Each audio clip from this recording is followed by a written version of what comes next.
কল্পনা করুন একটা দেশ যার ধন সম্পদের পরিমাণ এত বিশাল ছিল যে ইউরোপের রাজারা সেই দেশের গল্প শুনে অবাক হয়ে যেত। একটা দেশ যেখানে সোনা ছিল যেন মাটির মতো সাধারণ জিনিস, যেখানে বাজারে গিয়ে সোনা কেনা ছিল মাছ কেনার মতোই সহজ, যেখানকার রাস্তায় বিদেশিরা হাঁটলে তাদের চোখ ঝলসে যেত ঐশ্বর্যে। হ্যাঁ, সেই দেশটাই হলো ভারত। আজ আমরা জানবো কিভাবে বিশ্বের সবচেয়ে ধনী এই দেশটি শতাব্দীর পর শতাব্দী ধরে লুট হতে হতে দারিদ্র্যের মুখে পড়ে গেল। আজ থেকে ৩০০ বছর আগের ভারত কল্পনা করুন। ভারত তখন বিশ্বের মোট জিডিপি এর ২৫% একাই উৎপাদন করত। মানচিত্রে যেখানেই দেখবেন সোনা, রূপা, রেশম, মশলা, হীরা, সবকিছুর বিশাল ভান্ডার, তাজমহল, মোগল সম্রাটদের ধন ইত্যাদি। পুরো পৃথিবী মুগ্ধ হয়ে তাকিয়ে থাকত। এমনকি বলা হয়, যখন বিদেশি পর্যটকরা ভারত দেখতে আসতেন তখন তারা বলতো, ইহাই হলো স্বর্গ। ইউরোপের দেশগুলো তখন গরিব, দুর্বল, যুদ্ধ বিগ্রহে ক্লান্ত, আর ভারত সমৃদ্ধ, শক্তিশালী এবং সাংস্কৃতিকভাবে অদ্বিতীয়। সত্যিটা হলো, ভারতের সবচেয়ে বড় অপরাধ ছিল কার অগাধ সম্পদ। লোভী বিদেশি শক্তির চোখ পড়ে গেল এই সুবর্ণ ভূমির ওপর। প্রথমে এলো পর্তুগিজ, তারপর ডাচ, তারপর ফরাসি, আর শেষে সবচেয়ে ভয়ঙ্কর ইস্ট ইন্ডিয়া কোম্পানি।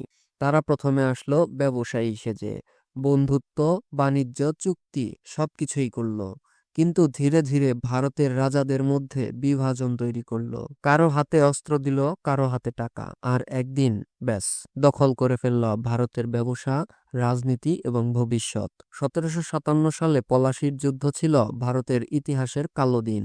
একটা যুদ্ধ যা ভারতে ব্রিটিশ শাসনের দরজা পুরোপুরি খুলে দেয়। এই যুদ্ধে বিশ্বাসঘাতকতা, টাকা আর ষড়যন্ত্র এমনভাবে মিলে যায় যে ভারত হারিয়ে ফেলে স্বাধীনতা, অর্থনীতি এবং আত্মমর্যাদা।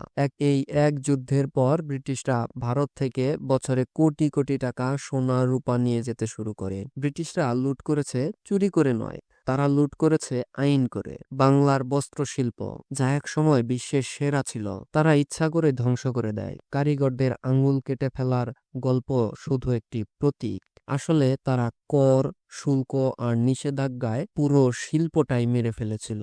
ভারতের কাঁচামাল ইউরোপে পাঠানো হতো সস্তায়, আর সেই একই জিনিস ভারতেই ফেরত আসতো ১০ গুণ দামে। এভাবেই প্রতিদিন, প্রতি মাসে, প্রতি বছরে ভারত থেকে সম্পদ বের হয়ে যাচ্ছিল। এই প্রক্রিয়াকেই বলা হয় ড্রেন অফ ওয়েলথ, মানে সম্পদ নিঃশেষের নীতি। ১৮০০ থেকে ১৯৪৭, এই ১৪৭ বছরে ভারত থেকে ব্রিটিশরা লুট করেছে $৪৫ ট্রিলিয়ন সমমূল্যের সম্পদ। ব্রিটিশ নীতির কারণে শুধু সম্পদই লোপাট হয়নি, মিলিয়ন মিলিয়ন মানুষ মারা গেছে। বাংলার ভয়াবহ দুর্ভিক্ষে ১ কোটি মানুষ মারা গেল, আর ব্রিটিশরা তখনও ভারত থেকে চাল, গম, খাদ্য রপ্তানি করে যাচ্ছে ইউরোপে। মানুষের জীবন, শিল্প, কৃষি সবই একে একে ধ্বংস হয়ে যাচ্ছিল। একসময় বিশ্বের সবচেয়ে ধনী দেশ হয়ে উঠল ক্ষুধার দেশ, দারিদ্র্যের দেশ, শোষণের দেশ। ১৯৪৭ সালে দেশ স্বাধীন হলো ঠিকই, কিন্তু ব্রিটিশরা রেখে গেল দারিদ্র্য, বেকারত্ব, ভাঙা অর্থনীতি, ধ্বংসপ্রাপ্ত শিল্প এবং কোটি মানুষের হতাশা। এমনকি স্বাধীনতার দিনে ভারতের কাছে সরকারের খাতে টাকা ছিল মাত্র ৩০ কোটি রুপি। যে দেশ একসময় পৃথিবীর মধ্যে সবচেয়ে ধনী ছিল, স্বাধীন হওয়ার পর বিশ্বে সবচেয়ে গরিব দেশগুলোর একটিতে পরিণত হয়। তবে ইতিহাসের সবচেয়ে বড় শিক্ষা হলো, ভারত বা বাংলা কখনোই লুটে হার মানেনি। আজ ভারত বিশ্বের দ্রুত বর্ধনশীল অর্থনীতির একটি। তাদের প্রযুক্তি, মহাকাশ, শিল্প আবার নতুনভাবে উঠতে শুরু করেছে। আর এই গল্প আমাদের শেখায় যে দেশ যত ধনী, শত্রু তার প্রতি তত লোভী। যদি ঐক্য নষ্ট হয়, শক্তি কমে যায়, আর তখনই শুরু হয় পতনের গল্প। তাই আমাদের শিখতে হবে ঐক্য, নির্ভরতা ও সতর্কতা, কারণ যে জাতি তার ইতিহাস ভুলে যায় তার ভবিষ্যৎও লুট হয়ে যায়।